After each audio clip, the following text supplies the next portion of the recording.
Hi there, puppy people. Have you tried this line? Want to go for a car ride?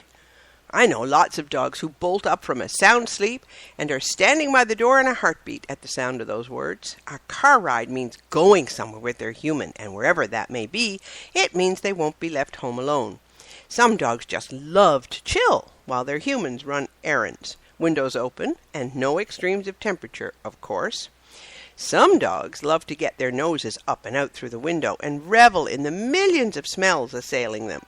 Others get to put their whole heads out the window, and while we can argue about the safety of that practice, one look at the dog's expression will tell you he is ecstatic to have his ears blowing in the wind. And then there are the others. These are the dogs who are not only unhappy at the prospect of a car ride, they go out of their way to avoid one. Hiding in another room, slinking away when they hear the word car, needing to be hoisted into the vehicle. Some dogs shiver and shake, some curl up in a very small ball in one corner of the back seat, some even suffer motion sickness. For these dogs, the car is a means of torture, not a source of delight. Is this avoidable? Can we prevent the misery? Surely we never want to cause our beloved companion such torment. I don't know if it's avoidable. What I do know is this. Anything we expose a very young puppy to will not be a source of anxiety as he gets older. This is especially true if we continue to expose him to that potentially anxiety-causing thing. For example, you bring home your 8-week-old puppy in the car. No problem. But not until several weeks later do you take him in the car again. And even before he gets into the car, you can see that he's not happy at the prospect. You can't change that 2-week no-car interval, but if at all possible, change your plan for today. Either leave Pup at home, ask a neighbor to mind him, or stay at home yourself and begin the process of getting Pup accustomed to the car. How do you do that? Well, you get the very highest value treats you can come up with, like tiny pieces of cheese or chicken or turkey. Lure your pup toward the car with the back door left open by tossing treats on the ground ever closer to the car. And if the pup balks at any point in this process, toss a treat to the last place he picked it up. Then tell him what a good boy he is and end the session with a "go play" or "free" or "all done" or whatever word you use to release him. This is a good time to spend a little time with him too, playing ball or tug. Remember the rules for tug.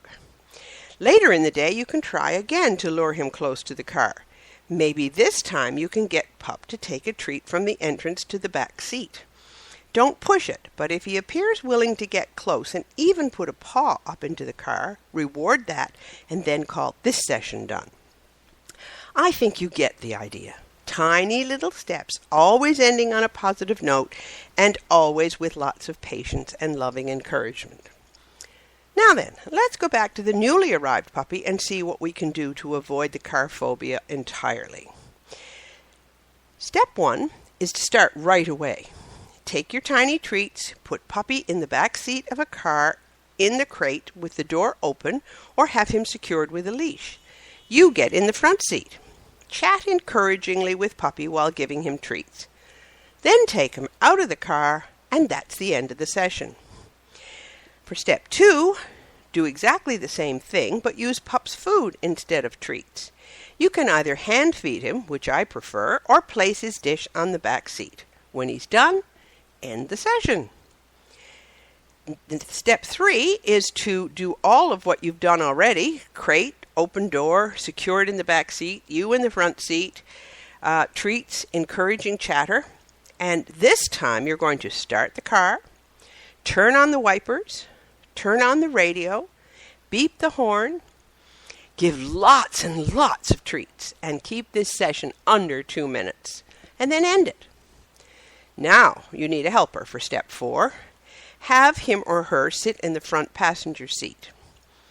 Start the car and move it a short distance. Your helper will be giving your puppy treats and speaking calmly to him. Then move the car back to its original position and park it. End the session. Number 5. Take a leash. Take your helper. helpers in the front seat. Drive a short distance to somewhere you can take pup out of the car for a little play period or a brief walk. After the out-of-car session, drive back home, park the car, end the session. That's it. Here are a couple of tips.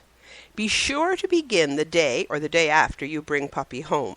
And you can do several sessions in one day. In fact, make sure you do at least one session a day. Gradually phase out the frequent treats, but continue to give treats randomly and intermittently in the car. Gradually go further distances. And eventually, as you return home or you park the car, leave your puppy for a few minutes before letting him out. Gradually exposing your very young puppy to car rides is the very best way to ensure his ongoing enthusiasm for outings. That will make everyone happy. That's it for this time.